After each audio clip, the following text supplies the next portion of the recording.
Mukwana mpuliriza nkulamusizza n'enkwebaza olw'egyo emirimu gyonna gy'okola. Ng'omulundi oguwedde ne leero siiyawukane era nga nkomeddewo mu kitabo kyaffe ensi gye twafiirwa. Bwe nabasiibulidde twabadde tuli wansi w'omutwe obutonde nga tulaba obutonde nga bwe bwali mu biro ebyo ne kati nga bwe buli. Engeri amazzi gye gaafunibwangamu tuli gaasenebwanga ku nzizi, kati engeri nnyingi zitondeddwawo. Omufune w'amazzi ebyo twabirabye, n'ebyenkuŋŋa nabyo tubirabye, ebibira engeri gye bisaanyiziddwawo, byonna byonna ebyo nga tubirabye. Era nga bwe twafundikiridde nga batugamba nti bajjajjaffe bo amazooba oba emyezi baagituumanga amannya nga basinziira ku mbeera nga bwe yabeeranga mu kiseera ekyo. Awo we twakomye. Mbasaba munzikirize akati nkasimbula awo mbongereyo nga tunnyonnyoka emyezi egyo. Taata Juma Ekireka ne mwannyinange Doreen Nambooze mbatumidde nnyo. Munzikirize mbongereyo mu kitundu kyaffe eky'olwaleero nga tukyali wansi w'omutwe obutonde. Nkwagaliza okuwuliriza obulungi.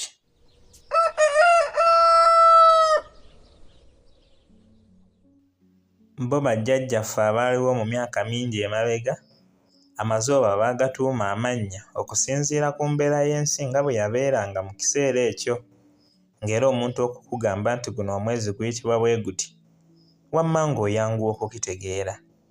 Naye kati obuzibu bwatujjira, amannya gaasigala mu bijjukizo kuba mpaawo kiri nga bwe kyali. Gatonnya gwe mwezi ogw'olubereberye era guno gwe gutandika omwaka omukazi gwe tuyita Ttoggo. Ennono y'erinnya Gatonnya yava ku matooke amangi agaayengereranga mu nsuku ne gatonnya n'omubisi. Ekyo kyalinga bwe kityo kuba emmere yabanga nnyingi nnyo. Naye kati ng'oggyeko ebirwadde bino ebyengeza obutooke obuto, osangawo amatooke agategeerekeka nga gengeredde ku migogo nga n'ensuku tewakyali. Mukutulansanja guno gwe mwezi ogwokubiri era mu guno omusana gwayakanga nnyo ate nga gulimu ne kikunta eyo embuyaga ennyingi. Era ekyo kye kyaleeteranga ebisanja okukutuka ne bigwa wansi. Era eyo y'ensonga eyatuumisa omwezi ogwo erya Mukutulansanja. Naye kati osanga enkuba ng'etonnya omwezi gwonna n'egumalako olw'ensonga nti kati n'obutonde tebukyalina nkoba nnywevu kwe bukyukira. Ekyenkuba okutonnya mu mwezi ogwandibadde ogw'omusana kiwulikika ng'ekirungi mu matu g'abamu, naye ate kye kisinze obubi. Anti buli kiseera kirina emirimu gyakyo emitongole egirina okukikolebwamu. Kati enkuba bw'etonnya mu budde ate bwe wandibadde oyanikiramu bye wakungula, sirowooza nti oyinza okugyaniriza. Wabula ebyo byonna bikyuse lwaffe abantu abasaanyizaawo obutonde bwa ddunda, buffe tutondewo ebizimbe n'amasamba g'emiceere. Mugulansigo gwe mwezi ogwokusatu era nga guno gwali gusinga kubeera gwa musana ng'ebire by'enkuba bibaamu bitono. Naye bino byabanga bijjukiza abantu nti okusiga kusembedde, olwo nga batandika okugula ensigo ezinaasigibwa ng'akaseera k'okusiga katuuse.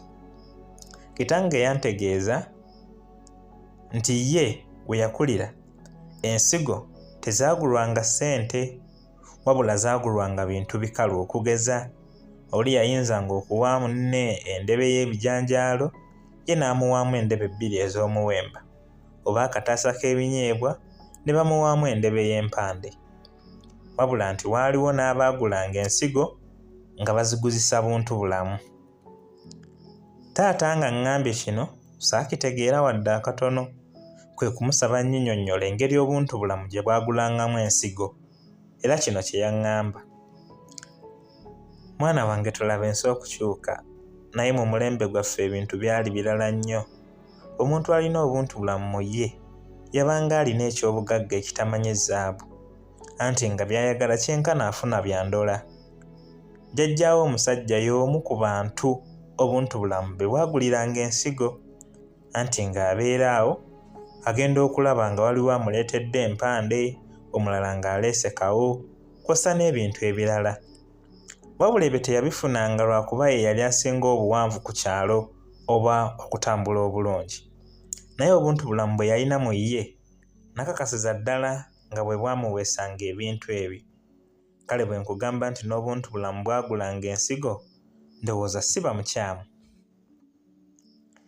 Ekituufu kitange yagenda okuwunzika nga mmutegedde nnyo, naye kati ebyo ani akyabimanyi? Omuntu omusanga afa n'omuwonya, naye ate enkya yakuliika empiiya, eky'olukumi n'akikuguza emitwalo. Ensi bwe tutyo bwe twagifuula, buli kimu kifunibwa na ssente. Kafuumuulampawu gwe mwezi ogwokuna, era ng'ennono y'erinnya lyagwo yaggyibwa ku nswa empawu ennyingi ezaabuukanga mu mwezi ogwo. Bino byonna byasigala mu bijjukizo, kuba kati enswa tezikyabuukirako ddala, anti ebiswa twabiyiwamu eddagala tubitte mbwe enkuyege zireme okulya emmere yaffe. Naye ekineewuunyisa nti ate ab'edda abaabirekawo baali batusinza emmere, kati awo wamma n'otabulwa ddala kye tugenderera oba kikola amakulu. Muzigo guno gwe mwezi ogwokutaano. Guno gwafuna erinnya lino olw'ensonga nti mu gwo abayizi baazigirangamu nnyo ensolo olw'enkuba eyatonnyanga, era nga banguyirwa okulaba ebigere by'ensolo we yabanga erinnye. Era ensonga eyo ey'okuziga ensolo y'emu ku yaviirako omwezi guno okuweebwa erinnya erya muzigo.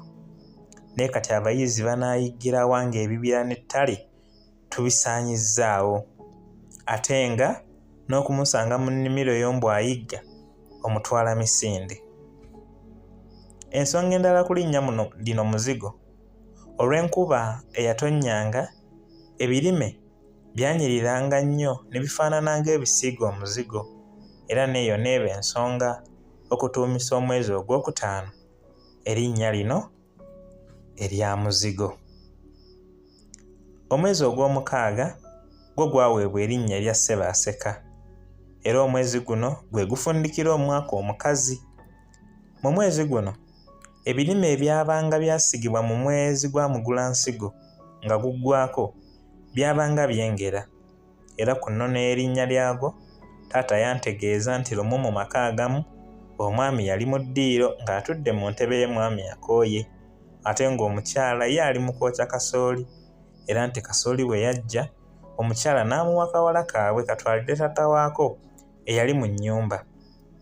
Wabula mbu bwe kaamuyita alye kasooli teyanyega, mpozi okufaanana ali mu kuseka. Bwe kaddayo eri maama waako nti era n'akawa ne kasooli omulala, naye ne kamutwala, wabula kaasanga ne gwe kaasoose okutwala waali nga tannaliibwako. Era bwe kaakomawo omulundi ogwokubiri ne kategeeza nnyina waako nti, "Maama, ogamba kasooli gwe nasoose okutwala ssebo yamulidde. Namusanze aseka, naye n'essaawa ya kaakati era ssebo aseka."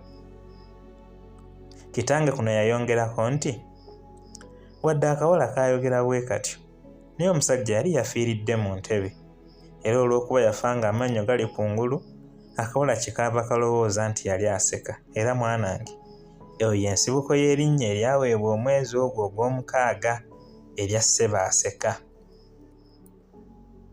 Kasambula, guno gwe mwezi ogw'omusanvu ogutandika omwaka omusajja gwe tuyita Ddumbi. Guno gwo gwabanga gwa kusambula bisambu okweteekerateekera sizoni endala, era omwezi guno gwateranga kuba gwa musana gwokka. Mpozi oluusi omwezi bwe gwabanga gugenda okuboneka watonnyererangayo obukubo obusaamusaamu obuyitibwa enjozamwezi. Omwezi guno abantu mwe baasinganga okukyaliragananga kuba temwabangamu nnyo mirimu olw'omusana omungi. Naye kati eby'okukyaliragana nabyo twabidibya, buli omu ali ku lulwe, akuyambye ennyo akukubira ssimu. Eyo y'ensi. Muwakanya gwe mwezi ogw'omunaana, era nga guno ekyaguweesa erinnya eryo y'ensonga nti mu mwezi guno enkuba yatonnyangayo ng'ebwakanya omusana ogwayakanga mu mwezi gwa Ssebaaseka. Naye kati osanga ng'omwezi omwayakiranga omusana omungi ate ng'enkuba egwefuze, n'osanga enkuba mwe yatonnyeranga ate ng'ekyeya kigumize. Ensi bw'etyo bw'efaanana. Mutunda gwe mwezi ogw'omwenda, muno enswa entunda mwe zaabuukiranga. Munsonyiwa okwogerera mu kiseera ekyayita naye mmanyi mukkiriziganya nange nti byali bya mirembe egyo so si guno gwe tulimu. Si weewaawo. Enkuba ennyingi eyatonnyanga mu mwezi ogw'ekkumi ye yaviirako bajjajjaffe okuguwa erinnya erya mukulukutusa bitungotungo, kuba yatonnyanga n'ekuluggusa n'ebintu nkuyanja. Museenene gwe mwezi ogw'ekkumi n'ogumu, era ng'ennono y'erinnya lyagwo yaggyibwa ku nseenene ezaagwanga ennyo mu mwezi ogwo. Naye kati ettale gye zaagwanga lyonna liweddewo, ate nga n'obutaala bw'amasannyalaze obuzitega bwabunye ensi yonna. Kino oboolyawo kirungi kuba kikendeeza ku budde omuntu bwe yanditutte ng'awenja ekiteete n'ebisuula kw'ossa n'emakaayo okukwata enseenene. Naye obuzibu bwe kirina nti kisaanyaawo emizizo n'obuwangwa obuddira ku nseenene, ssaako n'okuziika enkolagana gye zaaleetanga mu bantu. Okugeza nze bwe nakulira ng'ettale likyaliyo, omuntu yenna eyabanga akedde okulinga enseenene kyali kya muzizo okutandika okuzikwata nga tannakuba wuuli okubaguliza ku banne nti enseenene zaagudde. Kino nno kyali kigema abantu okwefaako bokka na bokka. Naye ebyo byonna byazikirira, tuzirinda mu bikutiya nga n'ezimu zaafudde dda. Ffe nno ne tusolobeza. Ntenvu gwe mwezi ogufundikira omwaka omusajja, era mu mwezi guno ekyengera kyabanga kingi, ng'amatooke g'engera ne gayingiramu ebiwuka ebyo ebiyitibwa entenvu ebyefaanaanyirizaako envunyu. Naye kati okyasangawo ekyengera bwe kityo. Mpozi kati ndagala ku bitooke z'ezengera. Ate tugambe ki? Si mannya ga myezi gokka agaafiira mu nsi gye twafiirwa, wabula n'amannya g'ennaku kw'ossa n'essaawa nago gaafootoolwa.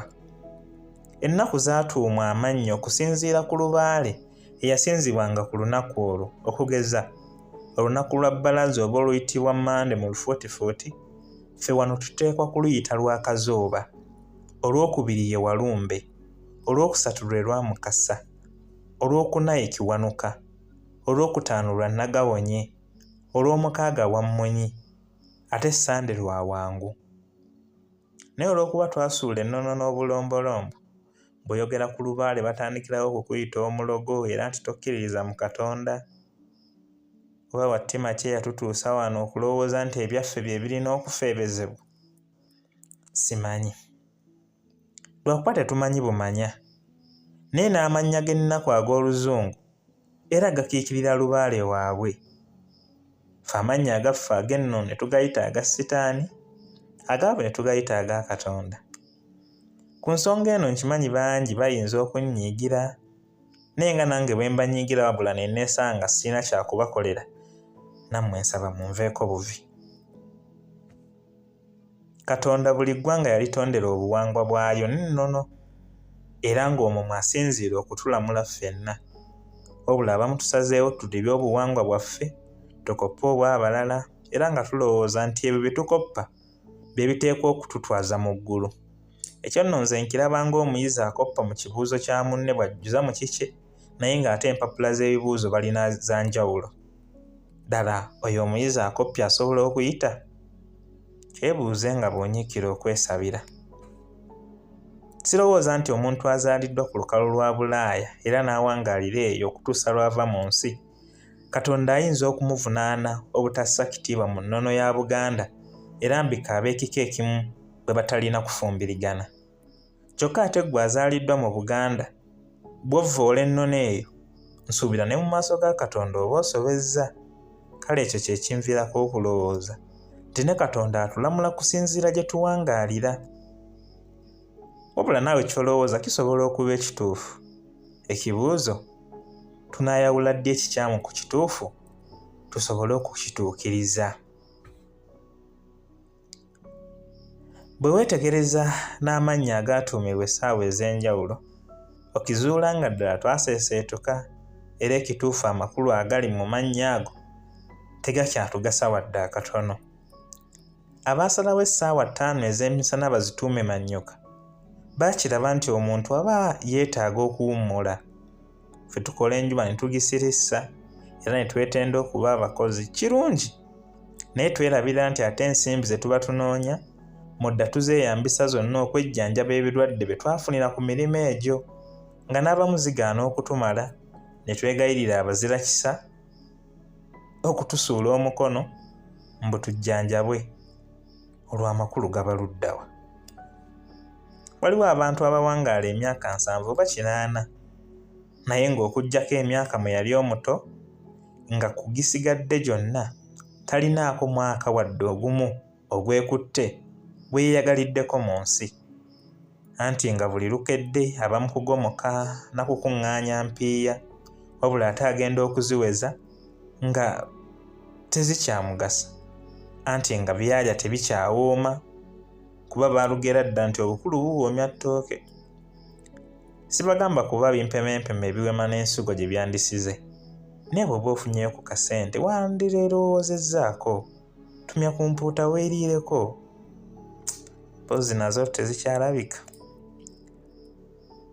Erinnya Matyabanku eryaweebwa essaawa 9 ez'akawungeezi eryo lyafa n'embugo ne zikukula. Gwe ate enku zikyabwa luddawa? Abakyalina gye muzityaba mbeesiimisa era nga mmwe maama.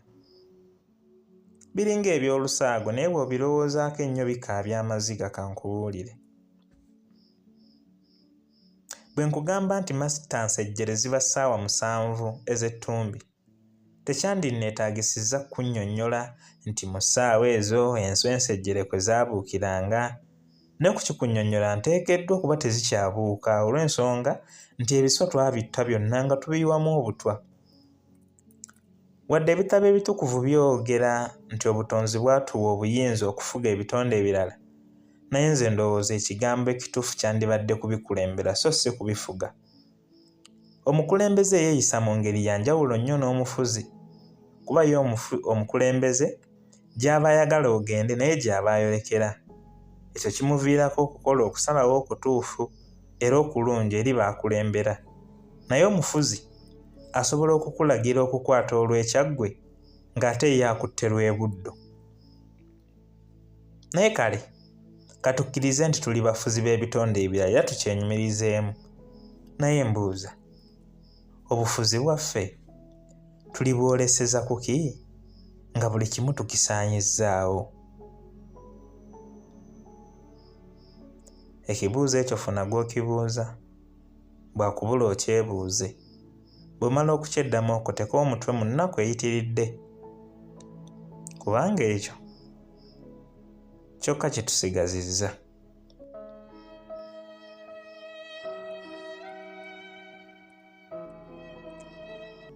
Ampuliriza, nzikiriza ekitundu kyaffe wansi w'omutwe obutonde nkifundikirira awo.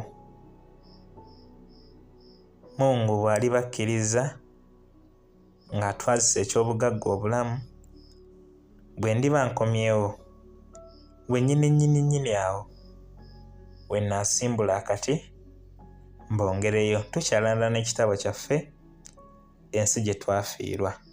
Mubeere bulungi, mweraba.